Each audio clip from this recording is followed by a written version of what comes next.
အောက်ဖဲလန်ကတချင်းဆိုခဲ့တဲ့လွမ်းပိုင်ကိုနန်းစုရရီဆိုနဲ့အကြောင်းထုတ်ပြောလိုက်တဲ့ဒါရိုက်တာပြည်ဟင်းတီဟာ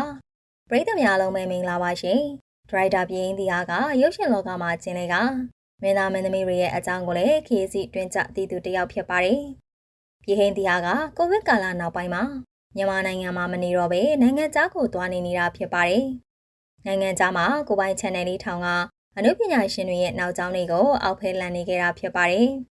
မြင်းမြတ်ကဇနီးနောက်ွယ်မှာအငဲထားတဲ့ဆိုတဲ့သတင်းကြောင့်မို့ပြဿနာအကြီးအကျယ်ကိုတက်ခဲ့သေးတာလည်းဖြစ်ပါတယ်။အဲဒီနောက်ပိုင်းမှာလည်းဒါရိုက်တာပြည်ဟင်းတီဟာကသူသိတာအားလုံးကိုထုတ်ပြောနေခဲ့တာပါ။ကောင်းတာလည်းပြောသလိုမကောင်းတာလည်းပြောကအမှန်တိုင်းကိုချပြနေတာပါ။ဒါရိုက်တာပြည်ဟင်းတီဟာကအနုပညာရှင်တိုင်းကိုမကောင်းပြောတာတော့မဟုတ်ပါဘူး။အခုတော့အနုပညာရှင်အကြောင်းအောက်ဖဲလန်နေတဲ့ဒါရိုက်တာပြည်ဟင်းတီဟာရဲ့နာမည်ကို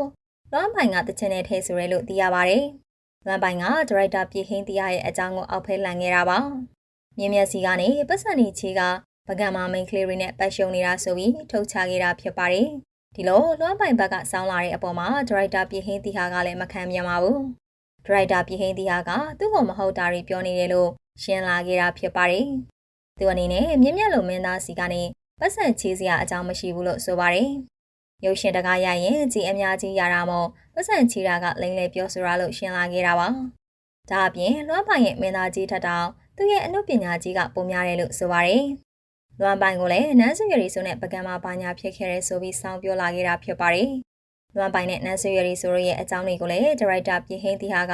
အောက်ဖဲလန်နေတော့တာဖြစ်ပါတယ်။လွမ်းပိုင်ကသူ့ကိုမကောင်းပြောရင်လုံးဝကိုငြိမ်ခံနေတဲ့သူတယောက်မဟုတ်ပါဘူး။လူငယ်လည်းဖြစ်သလိုစိတ်ကိုပေါ်ပေါ်သားထားက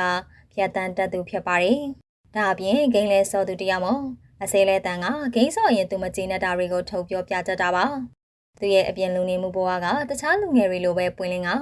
တခုခုဆိုချမလားဆိုတဲ့ပုံစံဖြစ်ပါတယ်။ဒါကြောင့်မို့ဒီတစ်ခေါက်တချင်ထုတ်တဲ့အချိန်မှာသူ့ကိုမကောင်းပြောတဲ့သူတွေကိုတခါတည်းစောင်းကတီးဆိုထားတာဖြစ်ပါတယ်။လွမ်းပိုင်ကသူရဲ့အခြေအနေကိုမကောင်းပြောတဲ့မီဒီယာတို့ကလည်းချက်ချင်းကိုလက်တုပ်ပြန်ခဲ့တာဖြစ်ပါတယ်။မီဒီယာသမားအပေါ်မှာချက်ချင်းတုံ့ပြန်ခဲ့ပြီးမြဲပြောပြတာနဲ့သူ့မှာပါရန်ညွှန်းမှမရှိတော့ပါဘူး။ဒါရိုက်တာပြည်ဟင်းတီဟာပြောလာတဲ့အပေါ်မှာတော့လွမ်းပိုင်ကဘာမှမတုံ့ပြန်သေးပါဘူး။ဒါရိုက်တာပြည်ဟင်းတီဟာကတော့လွမ်းပိုင်အကြောင်းကိုပြောကတုံ့ပြန်နေပြီဖြစ်ပါတယ်။ဒါရိုက်တာပြည်ဟင်းတီဟာကမကောင်းအကြောင်းတွေပြောနေတာမို့အပြောခံရသူတွေကလုံးဝမကျေနပ်ကြပါဘူး။ဒါပေမဲ့သူကနိုင်ငံခြားမှာနေတာမို့ဘာမှကြည့်မဆိုင်ပဲဆက်ပြောနေတော့ဖြစ်ပါတယ်။ဒါရိုက်တာပြည်ဟင်းတီဟာကမြန်မာနိုင်ငံကိုပြန်လာဖို့အခြေအနေလည်းသိမရှိတော့ပါဘူး။သူအနေနဲ့နိုင်ငံခြားမှာသာအခြေချဖို့ဆုံးဖြတ်ထားတာပါ။ဒါကြောင့်မို့လဲမြန်မာနိုင်ငံကအမှုပညာရှင်တွေအကြောင်းကိုအမနာရန်ပြောရနေတာဖြစ်ပါတယ်။အမှုပညာရှင်တွေကလည်းသူပြန်လာရင်တရားစွဲမယ်လို့လှုပ်ထားကြတာတောင်ရှိပါတယ်။ဒရိုက်တာပြည်ဟင်းတီဟာကတော့မှန်တာကိုပြောလို့မကြောက်ဘူးလို့ဆိုပါတယ်